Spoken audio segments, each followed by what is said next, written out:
kabahin ining as Wednesday yadtong Marso 1 karong tuiga. Ato ihatag sa ato igsuon sa Katoliko, CFD Brother Salbert Donoyano, bahin ining tema nga as Wednesday. Daghang kayong salamat, Brad Nicolay. Mayong hapon. Brad? Okay. Hapon, Bob. Mayong hapon, Brad Mitch, no, sa 70th Adventist. Tatay Incol, Brad Douglas, Brad John Mark, Brad Jumar na Patulumbon. Okay. Usab sa atong technical side, Tax. Okay. Dan, og sa atong manager, Edgar Dugumo, maayong hapon. Gitaas na ko akong intro, pangatahoran kay wala man ko kaanda maning tapika. Okay. Gamay ra akong maistorya aning mahitungod sa As Wednesday. Sa akong side, no, as a Katoliko, mahimong dili ko mo pasalig og detalye kaayo nga mo eksplikar na ini kay sa pagkakaron lain nga isyu mo akong gituki pag-ayo sa akong studio. But paninguhaon ako nga doon naghapon tay masayra, no? Base sa akong eksperyensya, base sa akong nahibaw-an pod as a Catholic faith defender. Now, wala tay direktamente nga makita sa Biblia nga gasugo nato sa pagsaulog niini. Pero doon na mga tudling sa Biblia nga pwede natong mabasihan nga kining maong pagsaulog dili ni supak sa gitudlo sa Biblia. Pananglit, no, kanang pagpatik sa agtang o krus nga kanang abuh. Well, unahon sa nato ning abuh, no? Kining abuh or lain apelaing term ana nagpahinumdum po ni nato sa atong pagkatao ba nga gibuhat ta gikan sa yuta o abog ba or sa laing term ana. Okay. Now, kini nagpahinumdum nato nga gikan yuta sa abo or gikan ta sa abog ba or gikan sa yuta. Nagpahinumdum ni nga kinahanglan dili ta makalimot ni ana nga gikan ta sa yuta o gikan ta sa abo or gikan ta sa term matong gamiton ana, no? Nga kita mubalik pud ta gyud diha. Amo na ang abo. Dayon kini pong pag-X, no, pag-cross na to sa agtang na humanaman ni katong Miyerkules sa Badlis. Mahimong pwede na tong pugniton ang Ezekiel 9. Ezekiel 9:4 hangtod sa 6. Nga naghisgot ang maong mga tudling o usa ka marka o usa ka timaan nga itimaan diha sa agtang. Now, kung mo adto ta sa hubad nga King James Version, giingon nga put a mark on the foreheads of those, it's on lang nato, sa mga tao nga naglikay sa pagpakasala. Meaning katong naglikay nga mahugawan sa mga pagsimba og Dios-Dios o unsa pa man nga mga kahugawan kadto kunong mga tao nga nagamping nga dili makasala, naglikay sa pagpakasala, butangan o patik diha sa ilang mga agtang. Niya, sa King James Version, mark lang ang gibutang, marka. Niya, wala giklaro kung sa'y purma sa maong marka. Pero kung mayroong gitag marka, na gyud ay purma. Wala lang giklaro sa King James Version. Ugun sa ang marka. Tingali, speculation rin ako, nga mahimong masayop ko, nga tungod kay kanang King James God, ang daghang kayong gagamit ana nga bersyon mga Protestante. Tingali ang translate sa King James naglikay nga masayod daw kung say purma anang marka diha nga itimaan sa agtang sa mga tao nga naglikay sa pagpakasala. Now, sa atong research ana, titiktaw na sa Old Hebrew nga ang purma ana cross. O bitaw sa King James, sa New American Bible, walang nako madala, pero I'm ready to be examined sa maong verse, no? Sa New American Bible, cross gyud X may gibutang. Kanang itimaan diya sa agtang. X purma. Then sa Jerusalem Bible na pugos balay wala na ako gidala kay tapulan kay ko magbaguo di ko paras ni Mad Mitchell ready sige karon na yon ng bag. Agi mga reference. Pero andam ko nga kung eksamino ng maong hubad akong kaon sa balay no. Ang Jerusalem Bible nga cross gyud may gibutang, put a cross on the foreheads of the one who kana bang nag-amping dili makasala. Mao na. So dili di ay kay sa atong panahon raning pagtimaan og cross. Although galahi-lahi lang atong style anis pag-cross no. Sa agtang lang o dinagko pod nga pag-cross, pagtimaan basta kay timaan sa cross. Pero kanang sa Ezekiel 9:4-6 i-cross gyud sa agtang. Put a mark, no? Cross ta siya. Titik Hebrew nga kadtong old Hebrew ha nga porma gyud cross kay nainumdum kus plaza ni adto ba nga nalimot ko ngalan ato nga dili katoliko iya kong gisukna ingon siya nga tanaw ni akong Hebrew alphabet veritas o dili man porma cross ng titik tao mura maglingkuranan. Okay. Naulaw ko sa kong kagalingon uy pagtanaw na ko sa Hebrew alphabet niya tinuod pod murag yun siya lingkuranan may gula siyempre akong nasayran aning titik tao asa akong nahibawan cross mo nagpurma na akong gisusi gani na ako sa balay dictionary okay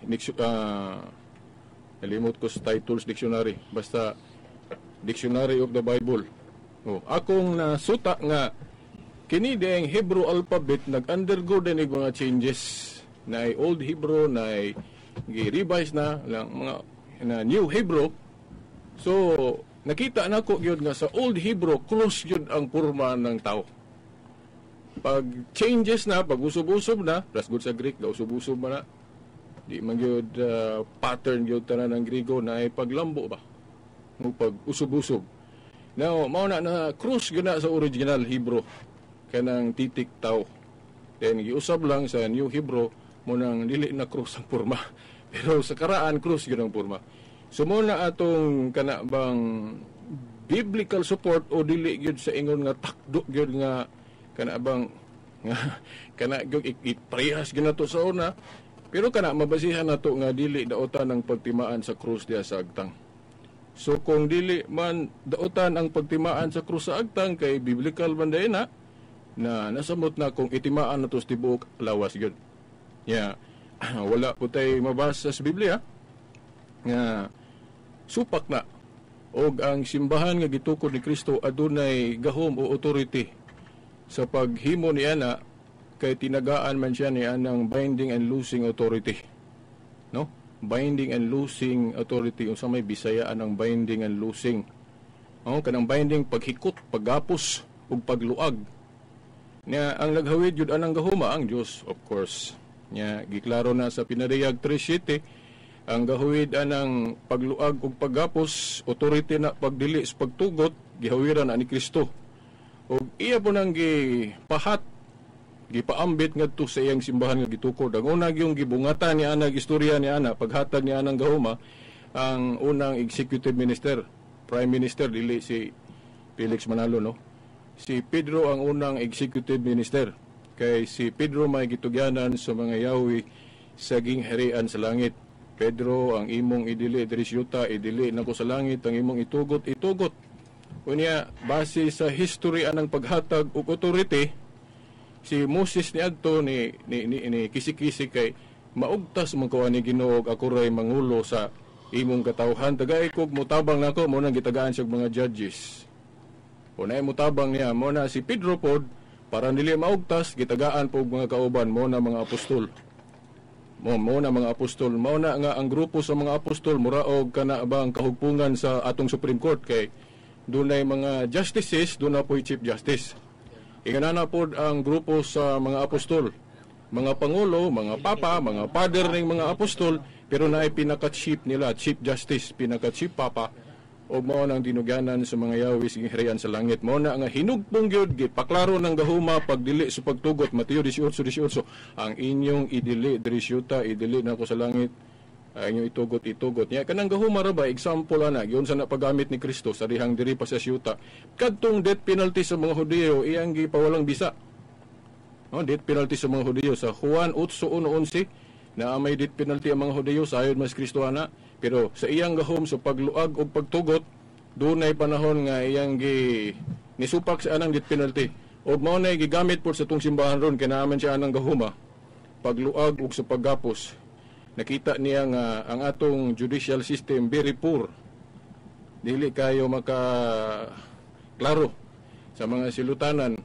Mao nang nanghunaw ang simbahan ana atong ihatag lang ning pagsilot og death penalty sa Dios sa adlaw sa paghukom. Mateo 13:36 ngadto 43 kadtong si Kristo may balibad nga gipasabot ato na lang i-paraphrase nga dunay panahon nga imbis do na tay gahom sa pagtiwalag o pagpatay ba kay gahom man na sa Dios. Niingon si Kristo nga ayaw sa kunya na sa adlaw sa paghukom, no? Nana sa Matthew 13:24-30 dayon gihubad na sa Matthew 13:36-43 ug mo po na pili ron sa simbahan hinatagan sa gahom pagdili sa pagtugot nga di na lang ta mosugot anang death penalty sa tao. Unya na sa adlaw sa paghukom ang Dios may atong pahimuon ana parang sigurado ta. Mao na nga ako mao nay baruganan ako man gisgutan po tulumanon ako sa radyo ganina nga si Veritas muuyon sa death penalty kung muuyon ang simbahan. Pero kung musupak gani ang simbahan, musupak bugo kay ang tingog sa simbahan, tingog na ni Kristo, sumala sa gipasabot sa Lucas 10:16, ang naminaw ninyo na sama rang naminaw nako, ang wala minaw ninyo sama ra pong wa minaw nako. Okay, sir, nakuha na yung mga oras, no? Sorry. Salamat, Brad Nicolay. Okay, salamat kayo sa tugsoon nga nipamit karon si Brother Salvador Dunduyano alias Veritas sa Catholic Faith Defender. Og doon na gani sa programa, sa itong kuha na sa yung programa gani, sir. Pwede mapahibalo ni mga programa. Kayag sa pagtuong Katoliko. Isang oras sa hari ito, Domingo, no? Alas 6 nga 7 sa buntag. Okay, salamat kayo. Ayun, kung na may mga gusto niyo ipaambit alang po sa gisgutan karon, pwede kayo nga mupaambit mo, madawat na ito na diri, no? Ilagi sa mga text o mga tawag, pinagi sa cell number na to sa DXDR hotline number, ang 0932-651-7088, 0932-651-7088. Mao ni ang hotline sa DXDR. Dayon doon na to'y sa nabad ka ng sa telepon 212-4654 212-4654. Nagkatay mo ang sa cellphone nung ano kusog tog sound. Okay, 0906-335-6161. 0906-335-6161. Muna yung mobile na ko, no? Kung diri mo gusto mo, tawag po. Okay, salamat kayo, no? Then doon na may nanawag ron nga, kuhan, pwede nakatawag, no? Si Brother Jojo. Si Brother Jojo, no? Rolurata sa Iglesia ni Cristo. Maayo ni nga, naa kay higayon ba nga makatawag karon, no? Kay naa sila diri karon nga itong maigsoon nga Katoliko, na po 7th Adventist o uban pa nga grupo dili, no? Pwede ka makatawag atong paabuton then og dili pa ay nawag. Hello. Hello, mayong hapon. Then, okay, sir. Okay ba? Ayat sa ako. Pero ang akong address akong pangutana ni Brad Silbert. Brad Silbert. Brad Silbert, no, may pangutanon. Okay. Okay, Brad. Nana siya, Brad. Okay na. Pangutanon ka. Kung wala ko masayop na gisgot mo aning itawag og Aswins, di ba? Karon sa manggupo ko naka-apply. Okay, Brad. Ash Wednesday. Ako pangutana, kana pang ibuhat nga Ash Wednesday sa Katoliko, putang o gabo, ibuhat mausap na sa mga unang Kristiyano sa panahon sa mga apostoles. So, unsay kasaysayan sa Biblia na makapamatuod nga ila Okay, no? Doon ay punto yung mga tala. Okay, sa mga apostoles, kanang tradisyon na, sa akong research, wala ko kakita, ako naman giingon ka ganina nga kanang pag-observe og Holy Week, akong gipasabot o kanang atong Ash Wednesday, walay direct makot na to sa Biblia nga gatumbog ana, pero doon na tayo gikutlo nga bersikulo sama sa Ezekiel 9:4 hangtod sa 6 isip example nga mabasihan na to nga naay pagpatik sa agtang purma gyud cross katong atong gikutlo sa Ezekiel 9:4 hangtod sa 6. Now, ang pangutana mahitungod sa mga apostol, nagpractice ba sila ana? Wala ko'y direktamente nga makutlo kay ang mga practices good sa simbahan o iglesyang gitukod ni Kristo, doon naman siya kanang gitawag og paglambo. Paglambo. Bisan gani kani atong Biblia, doon na may paglambo kay sa original ani wala man ni butangi gyud og numero anang chapter og verses.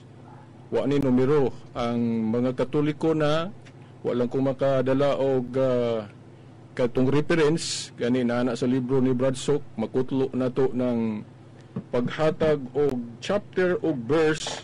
Kini ako ning gikutlo isip prueba nga dunay mga pagbansay nga naglambo pero dili naman daotan base sa Biblia. Unya ang rational nato nganong dawato nato na tungod kay ang simbahan gahimo ana. Unya timan-an nato sa Mateo 18:18 ang simbahan hinatagan og gahom sa pagdili og pagtugot. Ingon ana sa Iglesia ni Cristo gali naapo na ay mga practice sa Iglesia ni Cristo nga dili gyud direktamente makita sa Biblia. Kalambuan na kanang pagsaulog og anniversary every July 27 wala man sa Biblia. Pero ilang gihimo kay dili man daotan. Ingon ana pod ang pagsaulog og Ash Wednesday, wala tayo direktamente diya sulod sa Biblia kay later development man na sa pamalandong sa Holy Week nga nagsentro sa kamatayon ni Kristo. Ug dili daotan nga sa ulogo na. Kana lang ang atong tubag, Bradyo. Bale, Jojo, no? O, tubag sa tugson, pwede po ka makalas sa imong paluap, no? Kay dili namang pambit si Bradyo, mabasin si Brad Silver, atong tagaan po siya kanang pangdugang po niya sa tema na to ron. Ash Wednesday. Doon ay idugang ba, no? Imo ang topic, o ganin topic ko lang itong giskutan, doon ay idugang nimo. Kay hapit naman kita mo to na over, no? Atong i-utilize ning panahon nga gihatag na to sa programa. Dayon, pwede pa mo makatawag, no? Makaapas pa mo.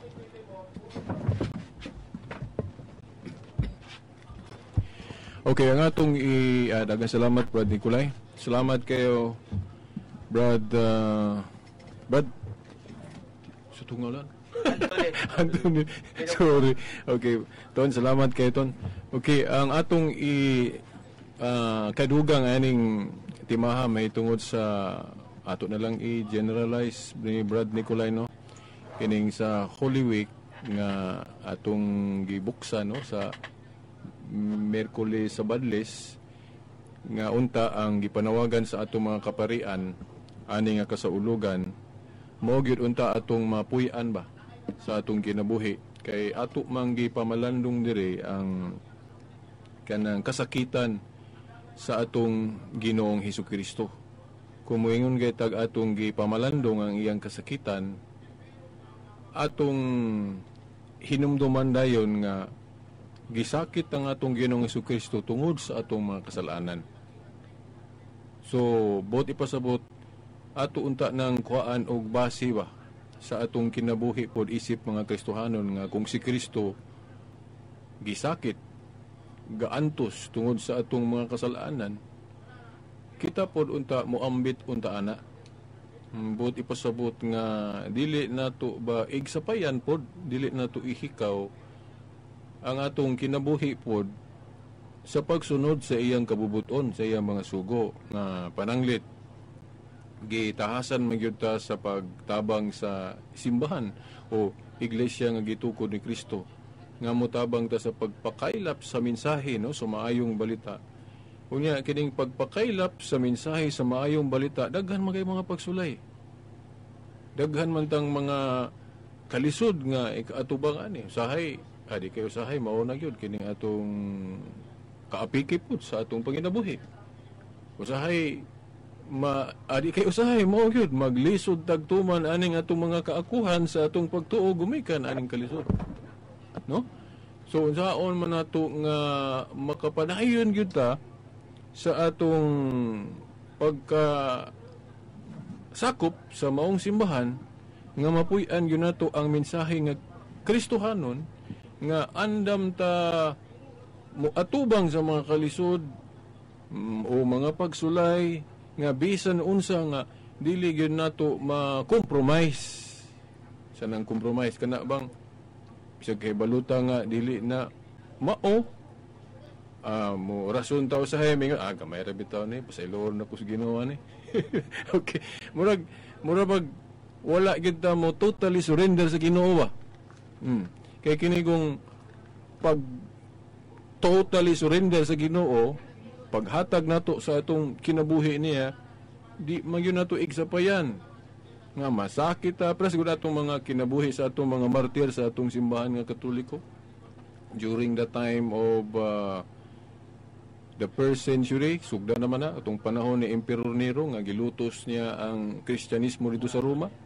O guban pa mga emperador, mga abot mangaling to 200 to 300 years panglutos sa mga emperador nga pagano sa Kristyanismo.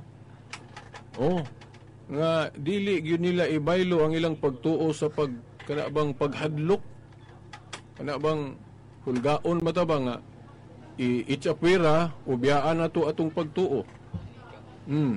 Kay katong emperador nga pagano sa una pilion man ka unsa man imong biyaan imong pagtuong Kristiyano o aron mosimba ka sa emperador nga mo'y himuon imong Dios saman papilion man ka nya karon og kulang imong pagsalig sa Ginoo sa imong pagtuo dali ra nimo kana bang dali ra ka mo compromise, meaning matay lisod ni.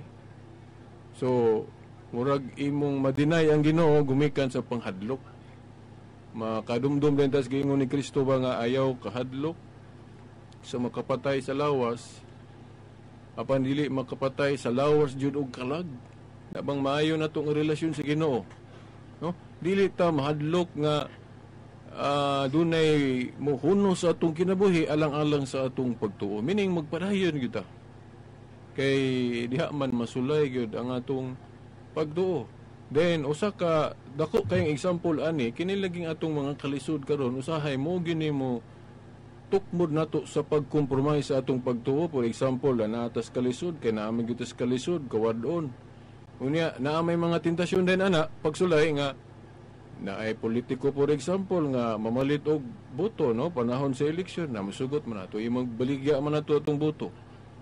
So sa ato galing analysis ana sa Book of Revelation mausa sa interpretation anang mark of the beast nga kanang manginabuhi ka nga kahibalo ka nga di na mao nya maprosigir na lang ka mark of the beast biya na kanang wala kanang gisimboluhan galig walay makapamalit o makapamaligya gawas naa ni anang patik nya ang simbolo ana numero 666 di ba? Dili gana literal nga markahan jud imong agtang og 666 dili simbolo na sa mga imperfectness sa sala. Nya ang buot pasabot ana way makapamalit o makapamaligya ang buot pasabot ana simbolo na siya sa panginabuhi. Kaya unsa may purpose anang mupalit ka o mubaligya ka para mabuhi ka. Di ba? Di kuno ka mabuhi o dili ka mamarkahan si mong agtang but pasabot anang pagmarka mga tentasyon na siyawa.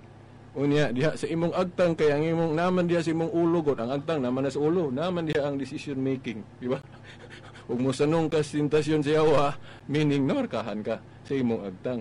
Dayon naigingon diha sa imo pong tuong kamot.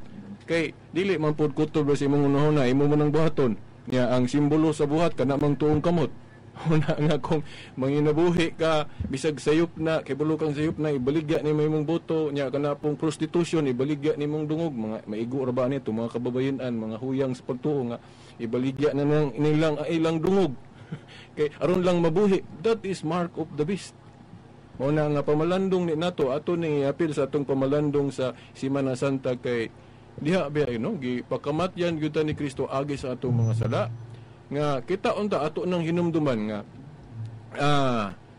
dila undangan na nato no totally surrender gyud sa Ginoo kay siya ra gyud ang makahatag og tinuod nga kinabuhi no sa atong pagkakristohanon o isip tao nining kalibutan. Kana lang Brad Nicolay, daghang salamat.